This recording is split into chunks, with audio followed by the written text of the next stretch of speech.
Hello, everyone. Welcome, and thank you so much for joining us, and happy World AIDS Day. I want to say thank you to the National AIDS Memorial for having us today. It is an honor. We're excited to have this conversation. My name's Imani Rupert-Gordon, and I'm the Executive Director for the National Center for Lesbian Rights. We're going to be having a conversation, and I'm going to be moderating on the topic of bodily autonomy. I'm going to have three brilliant and incredible women that are all at the top of their game. In just a moment, I'm going to introduce these guests, but before we do, I just wanted to frame a bit of our discussion. We live in a world where in many ways, democracy as we know it is slipping through our fingers. I don't have to explain to this group of folks that every year for the past 10 years, there have been a record number of anti-LGBTQ bills, with over 600 being introduced in the last legislative session. I don't have to explain that the vast majority of those bills are hurting transgender kids because they are the most vulnerable. I don't have to explain the pain and disappointment we feel in the Supreme Court after the 303 creative decision when they ruled that a web designer would not have to serve LGBTQ people. I don't have to explain that this Supreme Court ignored 50 years of precedent and for the first time in history took away a fundamental right, leaving people more vulnerable today than when they had the constitutionally protected right to an abortion. We are certainly living in precarious times. I believe that the topic of bodily autonomy is going to resonate with most everyone in this room because it's a topic that is fundamental to our humanity. And it's as fundamental as eating and drinking and breathing and just existing. Our bodily autonomy is something that we often take for granted until some of us are reminded that we're not afforded the luxury of something so basic and yet so core to who we are. Today, we're going to get into the importance of bodily autonomy in our everyday lives. We're going to discuss the history of this fundamental concept. We're going to talk about the attempts to control it and us over the years. We're going to talk about what's at stake when we don't have bodily autonomy. And we're going to talk about what we can all do to be better citizens and advocates of justice. As I mentioned today, I'm joined by three powerhouse women who will provide a unique perspective representing themselves, their communities, and all of us. First, we are joined by Aria Sa'id, an award-winning political strategist, transgender activist, and co-founder of the world's first ever transgender cultural district. Thanks for joining us, Aria.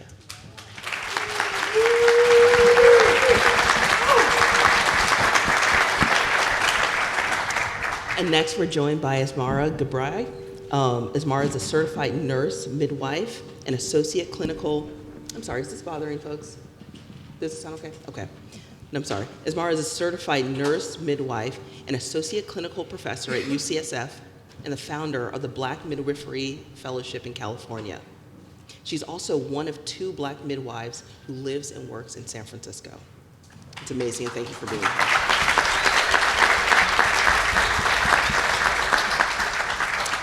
And finally, we are joined by HIV social justice advocate Lashanda, or Tootie Salinas. Some of you may recognize Lashanda from last night as the winner of the National AIDS Memorial's inaugural Hope and Inspiration Award. Congratulations, Lashanda.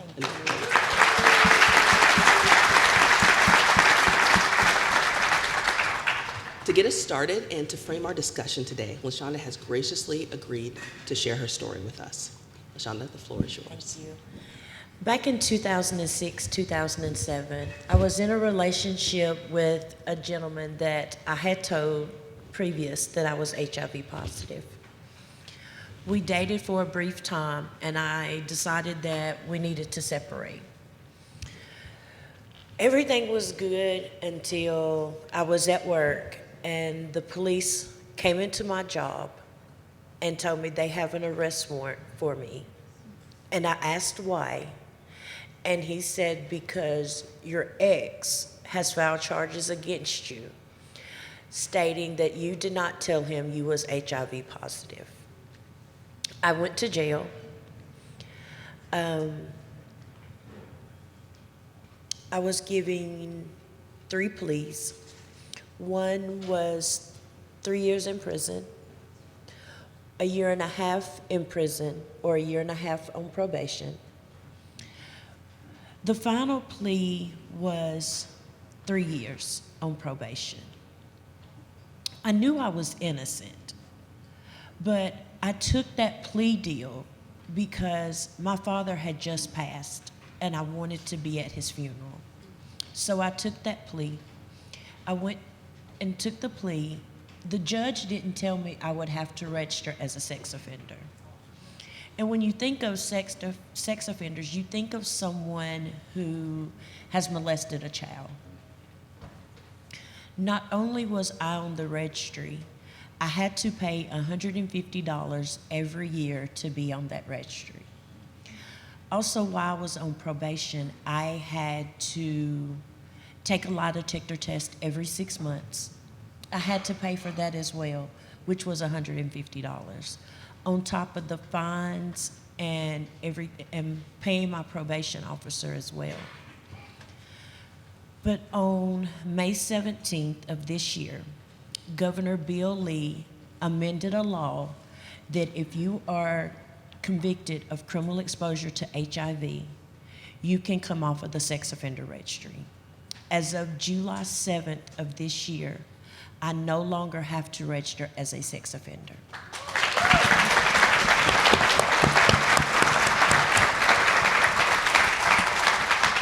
And also keep in mind that I was on this sex offender registry for 17 years. So that is a brief little bit of my story. Thank you guys for listening.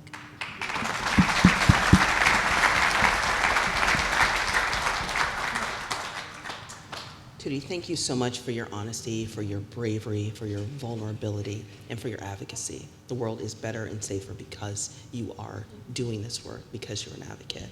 We're so grateful for you and your leadership. I also want to tag in your co-panelists, Aria and Asmara. I want to continue the topic introduced about bodily autonomy in particular, and see where you all have, what you all have to say about this. So Aria, we're going to start with you. You're a longtime advocate for trans folks, and much of your work has been centered around justice, among many things, bodily autonomy being one of them. What does bodily autonomy mean to you, and what has the fight for recognition of bodily autonomy look like in your work? Oh, I just suddenly got nervous. I don't know why. Hi, everyone. Thank you for having us up here.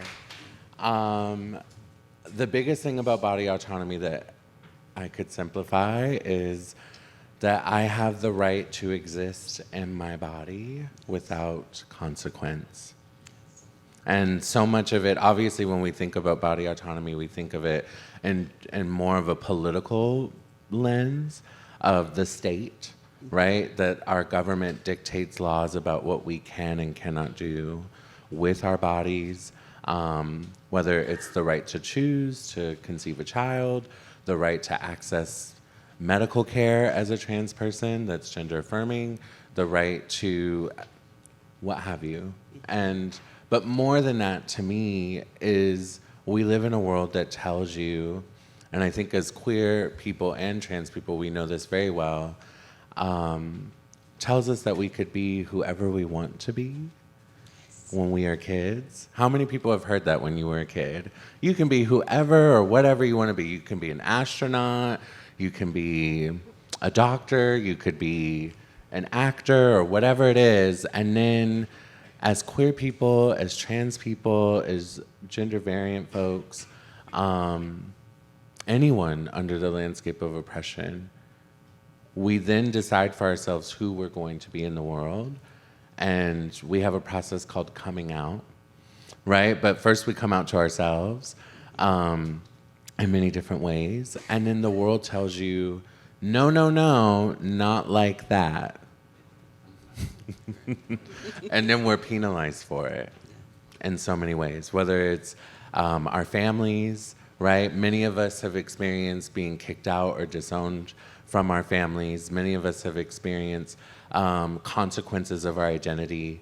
Many trans people, many queer people remember times when you could not get a job or housing or much of any resource to be able to survive. And so when we created the Transgender District, it was a testament to the resilience of trans people being able to exist, particularly in San Francisco, where we have such a large trans community.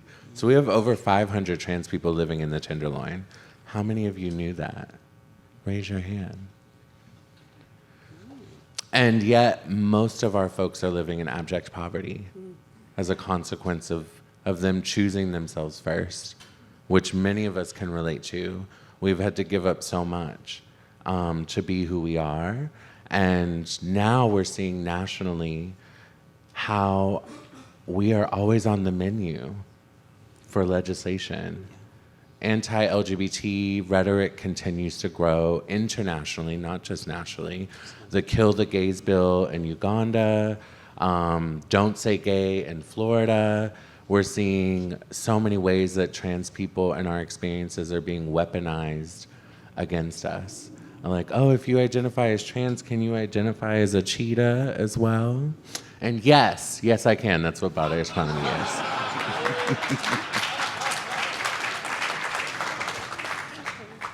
That's my first thought in a nutshell.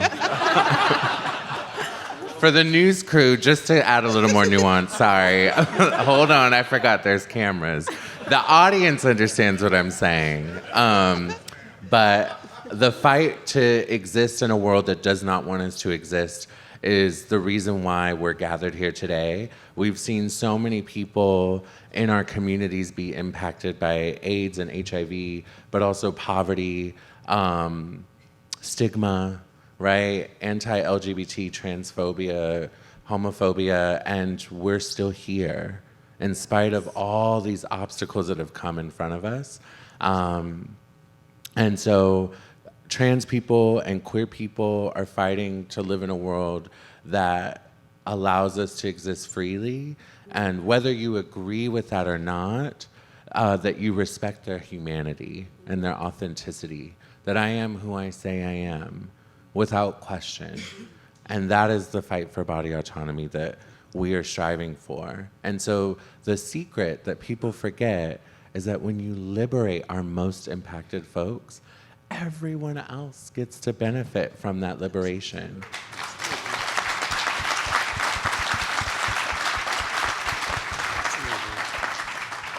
When, and particularly in I'm thinking of, J.K. Rowling. Sorry, and I don't want to ramble, but this J.K. Rowling's ideas around trans people has grown very popular, and this idea of protecting feminism. But if our feminism is expansive, it liberates all women, trans and non-trans women, and gender non-binary folks under sort of a femme spectrum, that we would then inherit freedoms that we don't even know because we've been conditioned to believe, in particular in being in a femme body, that we are second and third class citizens.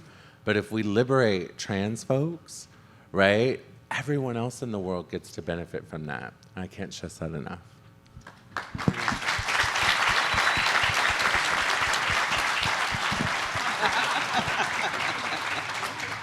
Thank you for your leadership and for your advocacy. And also, just as a reminder, real versions of feminism include all people. Feminism is just something we can throw around, and everyone that just says they're a feminist, that doesn't make you a feminist. There's actually work that goes into this. It doesn't, it's work to be a feminist, there's work to be a womanist, and it's inclusive of everyone, and it always has been. If it's not, that's not feminism, that's something else. That's right. Appreciate you. Asmara, I want to move to you next. So, as a professor, a nurse, and a midwife, how does bodily autonomy intersect with concepts of reproductive justice and reproductive health more broadly? Thank you. I think oftentimes we're focused in the now, and we're experiencing now, and we feel, and we're a compilation of times before us. I love the beautiful opening here today that lets us travel through time and also be present today, but paying tribute to our ancestors. And when I think about bodily autonomy, and I think about reproductive rights, healthcare, and justice, I think an important piece in history to go back to, specifically in this country, is when reproductive justice was brought to be. And that was in 1994 by 12 powerful Black women who conceptualized and articulated reproductive justice, which is the right to bodily autonomy, the right to have children or not have children when we choose to, and the right to have safe and sustainable environments. And if we all move forward from that place, when we think about where our rights are, it's expansive. Reproductive rights is limited by legality. And it was a white feminist movement that brought to the power in making reproductive choices that centered a very particular population, but marginalized and continued to oppress many of us. And so we got that in reproductive justice. Reproductive health is limited by legality, and also our current understanding of where health is today. And when we just think about AIDS and the trajectory of how it's come to be, we did not have the best information on day one, nor do we today. And we continue to invest and support the growth of our understanding as individuals and a society. And that's what the reproductive justice lens provides us as a humanity. An ability to know and take a temperature check of where social, political, economical standpoints are today, and be guided by our values and our inherent understanding of dignity and respect to each individual, which includes bodily autonomy. I think we could also talk to lengths around reproductive oppression. As recently as 2020, there was still forced sterilization in this country.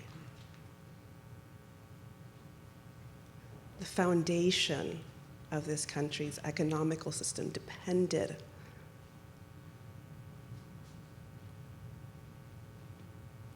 on the torture and utilization of Black humans, Indigenous people, to be able to do pap smears today.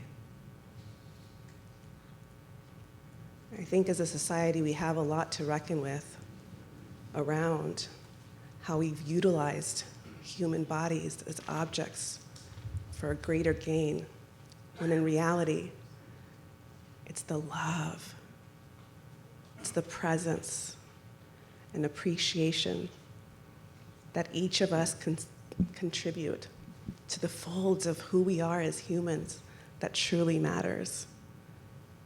And I truly believe, as a practitioner and as a person who provides care here in San Francisco, and as a network of so many providers across the world, it really takes us moving forward with love, compassion, humility, and the respect for the dignity of every human body. Thank you.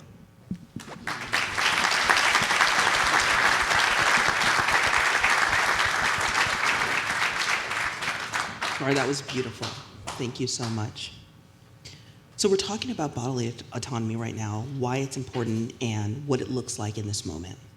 But there's a larger historical context that exists, and it's around our understanding of bodily autonomy, access, and expectations. And I want to dig a bit deeper there. Tootie, we're going to get you back in the conversation. How do you think that the AIDS crisis had a collective impact on the understanding of bodily autonomy? How do you think that that shaped the conversation and expectations of bodily autonomy? When we had talked before, you gave a great example about access to medication and how and what it takes for you to get there. I'd love to hear from you. With medical, sometimes it's hard to get your medication because if you don't have the right insurance, you're still left with medical bills to pay. And also, it's the transportation. A lot of people don't have transportation to get there. In fact, I don't. My doctor is about an hour away from me. So therefore, sometimes I can't make my doctor's appointments because my insurance doesn't help me with travel. So there are some times that I could be without medicine. Thank you so much for sharing that. I think so often when we talk about what it means to be inclusive, what it means to be intersectional, we don't think about every single barrier that gets in the way. And so even having access, you talked about how important it is to take your medication and what that means to you, but just having access to the doctor, but also having access to your medication, that you had to travel to get that before that there was a pharmacy near you. Correct. Which also the pharmacy I was using was also an hour away. And the only way at that point in time I could get my medicine was for them to mail it. And it would take them a day to mail it and then a day to get to me. So therefore I was without medicine for 2 days. Wow. And you know, sometimes that can have an effect on you. Yeah. Because your body can go to where it resists that medication. So therefore, you have to be put on another medicine, and who's to say that that will work? Right. Thank you so much for sharing that. I think it's important for those of us that are working in movement to remember that there are barriers that sometimes we don't consider, and that as far as we've come, this is also a pretty simple thing that we need to look at as well. Thank you so much. Thank you. Asmara, let's move back to you. Often in the discussion about HIV and AIDS, there are important intersections between the AIDS crisis and reproductive justice, reproductive health, reproductive freedom. How do you see the impact of those earliest discussions and analysis of those intersections showing up today and how we think more broadly about reproductive justice? Thank you. I think piggybacking on what Tootie has mentioned already, and the different barriers to accessing care across the spectrum, and specifically around HIV diagnoses and living with HIVs and carrying out lives, specifically with having families, right? One of the most recent and starring experiences in my work has been learning the amount of information available to folks. For example, today, many people don't know you can have HIV and breastfeed and have a beautiful year of breastfeeding and nourishing this child to be strong and healthy and HIV negative. Yet, many of us don't know that. Many providers don't know that. Many of our patients don't know that. And in my experience, people living with HIV, and specifically my experience in work, are some of the most thoughtful human beings, very meticulously caring for themselves and our communities.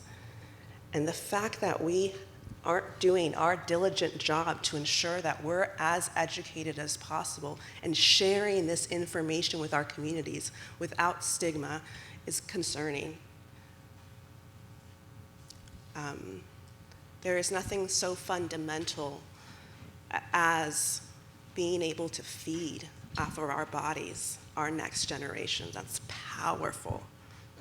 And there's evidence that supports the longevity of a human's life based off that experience. And the fact that that simple piece of information is missing in a lot of conversations is tragic. And that's just one perspective. There's the other parts too around the shaming, the stigma, and the spaces where we can or cannot have these conversations freely. I think those are just a couple points that come to mind for me right now. Thank you so much. It's important that we talk about these sort of barriers because, in days like this, I think a lot of times in a room like this, many folks are aware of what you just said. But the second we step out of spaces like this education isn't second nature to everyone. Not everyone knows this, and we know there are still barriers, there's still stigma that exists there. Thank you so much for sharing that. Can I add Please. one piece to that?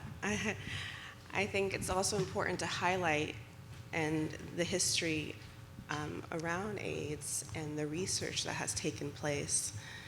And there's so much that has happened, and yet there's so much more yet to learn. And specifically, the focuses of research have been on the most predominant communities. And yet there are so many of us that are marginalized in different ways. And there isn't the work, like I serve predominantly Black patients. Over 90% of my patients that I care for are Black. And a lot of the times when I'm trying to do my best work, I actually don't have the evidence that supports this in my community. This is evidence that supports white community, which is powerful and important. I'm going to use that because I need to care for the person in front of me. But I actually don't have the information that tells me how to care for my community. And I can't say how disempowering that is as a provider who's been dedicated, has studied for years, and tries to be present to make change happen, not having access to the data and the information that can really inform me to move in a direction that's truly reflective of what these communities need. And so as we think for future and coming forward, we need so much more information, and we need support as a community to get there. Absolutely. Thank you so much.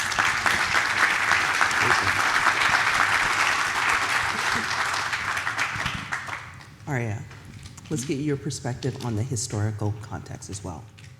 In the LGBTQ community, the AIDS crisis represented a tangible example of how structural and institutional oppression can hurt communities for literal decades. How do you think the response to HIV and AIDS in the earliest years of the epidemic affects the LGBTQ community right now? Can you repeat that? Absolutely. Sure. I got you.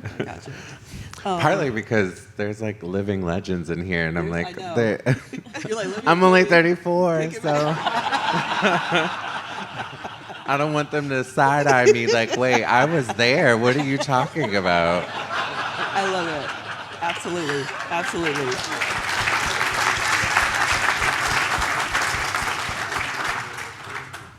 So just, more speaking off the cuff, we know that in the earliest times of the pandemic that the administration had, was notoriously really horrible around HIV and AIDS, and thinking about how those earliest conversations and really ignoring a lot of people and the needs of a lot of people, what that did in that moment, and how that, what happened decades ago, how does that shape the way that we think about what the LGBTQ community experiences now?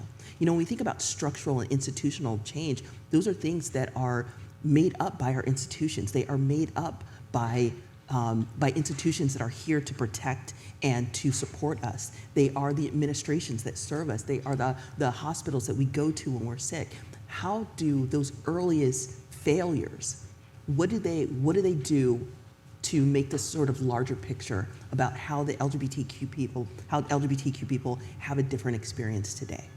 Yeah. Oh, I heard that. Whoever that was. No, I'm just kidding.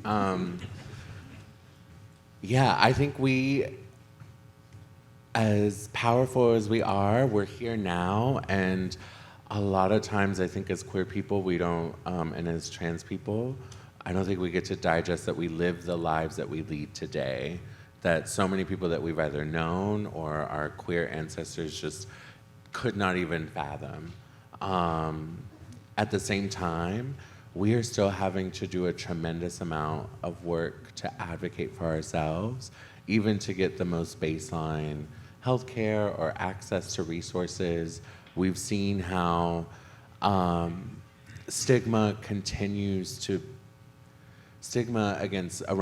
specifically around AIDS and HIV continue to be pervasive in our culture. And there's still not enough investment in educating people on not obviously just prevention, but also care, right? And normalizing the experiences of people living with HIV. At the same time, queer and trans people haven't gotten their credit for the work that they put in to create the COVID vaccine, which most of us have. How many of us have done a research study around HIV in some way? Right? How many of us have done surveys, participated in focus groups, universities, et cetera, right? And in some ways, we've also been experimented on as well, right? When it comes to medications, treatments. I did the injectable PrEP studies many times over, and we lended our bodies for the greater good, right? And then we saw the development, the fast track development of COVID vaccination, and we still have yet to see more investment in HIV research, right? Like, that's an issue, and how we Absolutely. don't get prioritized. Absolutely. When it came to COVID, the global population, like you were saying, the dominant population, always the needs get prioritized. But we're still fighting at baseline. Even with the advances that have been made, there's still advances that can be made. Absolutely. But the impact that we live with today, there are still people dying with AIDS. Specifically trans women that I know that are often, we are still left behind when it comes to, sort of mobilizing information around education and resources and access to resources. And so that was my... Amazing. Thank you, Aria. I want to pivot now, and I want to talk a bit more about. We talked about barriers. We talked about data. I think these are really important things. We know that nothing affects our communities in the same way, and often when we talk about inclusivity and intersectionality, intersectional perspectives, there are conversations that center on identity, which is important, but that's not the whole story. Because when we think about what intersectionality is, it's not just our individual identities, but specifically it's about how our individual identities, our multiple identities, intersect with each other, and because systems weren't built for us, that oftentimes we fall through the cracks. And so, Asmara, let's move to you now. Last year, the Dobbs decision was overturned Roe and eliminate the constitutionally protected right to an abortion. Then when there were conversations around mifepristone, access, and maternal health. But it's also true that Black people giving birth have very different health outcomes. And I was hoping that you could share how this story is different for BIPOC folks and other people of color. Very powerful perspective, and I appreciate your attention to it. As I started off just with the importance of historical context, I think as much as we can move forward as a community, which oftentimes we think about the situation at hand or this perspective and thinking through, it's important we go back a bit just to be able to understand. And I think specifically with Black midwifery in this country, so since the beginning of this new nation, we had Indigenous and Black midwives caring for everybody. Midwives lived in the community, would attend births, abortions, spiritual work, all of the above in people's homes and gatherings. And we're providing most of the reproductive health care in the country. Just think about it. Having access to a midwife everywhere. Mm-hmm. And then, after World War II, the obstetric field created a public smearing campaign against midwives, specifically Black midwives. They were dirty. You go to midwives, you will die. You go to midwives, they will mistreat you. Come to our beautiful hospitals. And we had white nurses who were like, wait a second, we don't want to go down with them. Let's get together. And we created the profession of nurse midwifery, which was not like those lay Black midwives. We're clean, we're sterile. We can come with you to the hospital. And that's where my profession was originated, as a nurse midwife. Mm. But I want to give homage and respect to Black midwives in the country, our ancestors that have been here, that paved the way for us to do the work that we do today. And so following World War II and that public smearing campaign, in the last decade, we had less than 2% of black midwives in the nation. We're now up to 7%, but still so much work to do. And with that change in the midwifery landscape was also the centralization of obstetricians providing abortion care services, which greatly limited access to so many communities, specifically when we think about Black communities and their long history of trust in midwifery care and access to care from folks that look like them and care for them. When we think about research, we have the research today that shows that people have greater confidence in their care. They have better outcomes when they get care from people who look and live and act and treat them as their community, as their loved ones, as their family. It's, I care for you as I would care for my sister.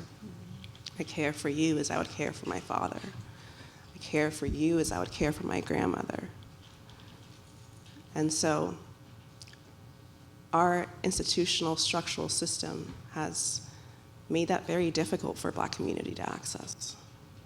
Today in California, for every one white person that dies within a year of giving birth, 2 to 3 to 4 Black people die. In New York, that's up to 10. 80% of those deaths are preventable. And so we say, how is that so? It's the piece about that's missing. And a lot of us, not right now, right here, but in those moments when we're out there. When we have someone like Serena Williams saying, there's something wrong with me. I need this, I need that, I feel like I can't breathe. And a provider being like, you're okay. They've done studies with physicians to think about, hey, when you see a Black person, how do you feel like you can provide care? What do you think about their pain? And we know that in this country, so many of our physicians believe that Black people have thicker skin. We have the research showing us that, and yet we are fighting out here every day to diversify our workforce profession. Even though we have the evidence showing us that if we train and support folks understanding the roots of this work, we can change these outcomes by allowing more of us to care for us. And most recently in California, there was a bill AB 1918, that supported the expansion of reproductive health in California that will be in place for the next 4 years. The Black Midwifery Fellowship is one of 5 organizations who have received funding so that we can re-diversify our workforce profession, from like medical assistants to midwives to pharmacists to everything above under the sun. And this is one action, most recently here locally, that we can all celebrate together, where we're gonna refabricate what's happening in the education system. Let's have a new conversation around what bodily autonomy means, not just as professionals here in these spaces that are focused, but in schools. Let's have a conversation around what access to abortion care means. When we think about it from a reproductive justice lens, when we think about our choices to have children and not have children, when we choose not to, or to within the context of my human right with bodily autonomy to my human self. And so if we can educate ourselves better and we can train ourselves to provide the work, things can look differently. And I'm really honored to share that I'm currently, amongst others, working to be an abortion care provider, one of the few in the country that is a midwife.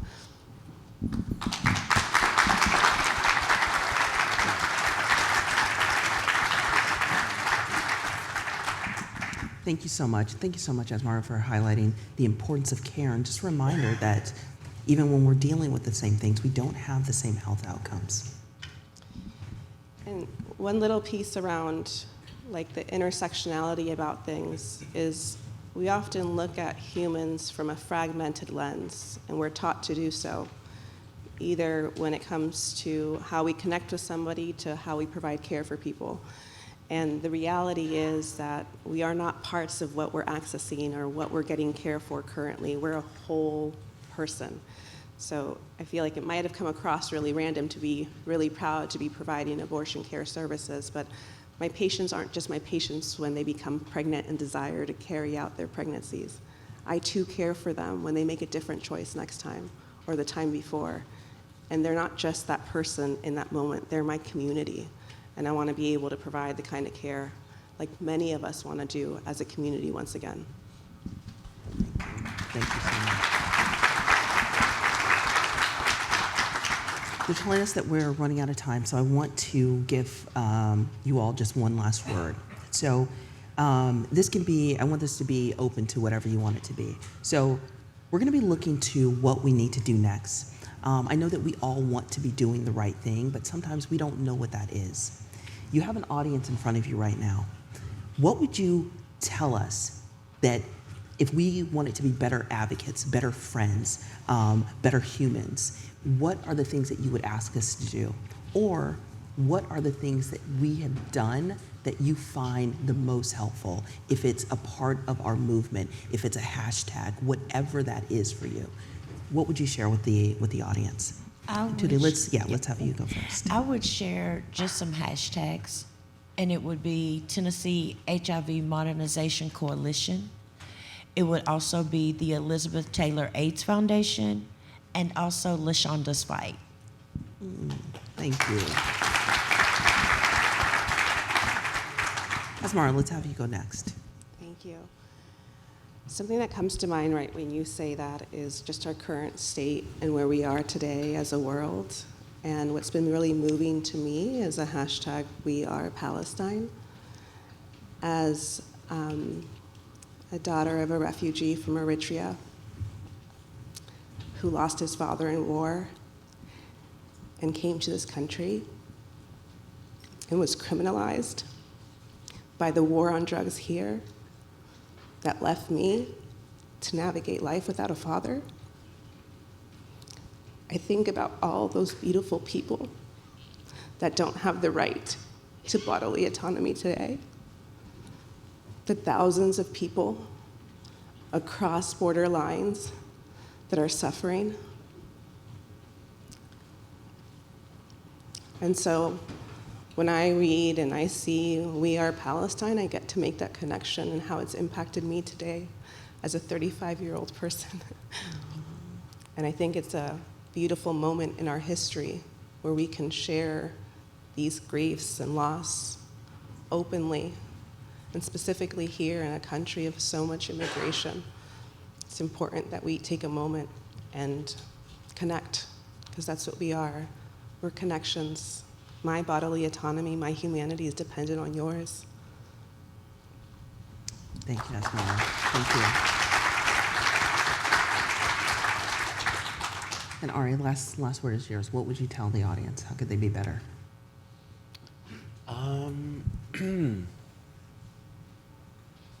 I had it. I'm sorry. No problem. No, there's several things. Well, there was a whole laundry list of things that I want you all to work on. But in 2024, I am a Black trans woman who feels lucky to be alive, and I just turned 34 a few weeks ago. Thank you. There is a reality that I think most people don't digest, is that most trans people do not live long lives. In fact, during my career at the Trans District, I buried over 20 trans people due to transphobia, either violence against us, drug overdose, suicide, and we still continue to see that. We just commemorated International Transgender Day of Remembrance, and over 350 names are on that list of trans people under the age of 35 who are now gone. And so we need specifically our queer community to show up for trans people, because trans people have been fighting alongside us, and our queer community kind of forgot us and left us behind once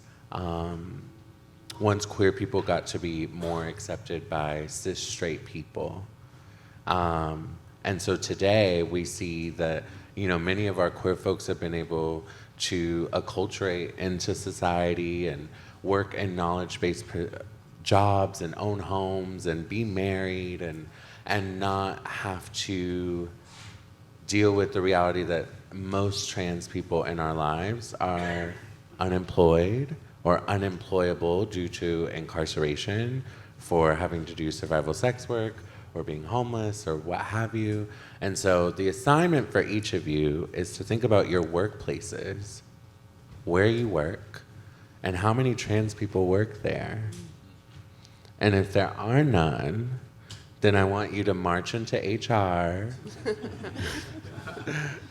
and advocate for positions and intentional recruitment of trans people in those positions. And if you know a trans person, help brokering them into, that's how you gain privilege. I don't think people realize that. You inherit privilege often, or you gain it. And in a lot of instances as trans people, we have to build privilege. So if my fancy gay friends would like to give trans people jobs, let me know. And we can talk more about how in 2024, you're gonna help shift the tide so that we're all together and then we're all working towards liberation together. Thank you. Thank you so much. All right, y'all, we have our marching orders. If you don't mind, I have one more hashtag. Sure. And that hashtag is Ron White. Okay. He is my inspiration. So that's my last hashtag. I love it. I love it. Thank you, Lashanda. Thank you so much, everyone. I want to thank you for your brilliance, for your honesty, for your bravery, and for sharing with us today. Please join me in thanking our amazing panelists.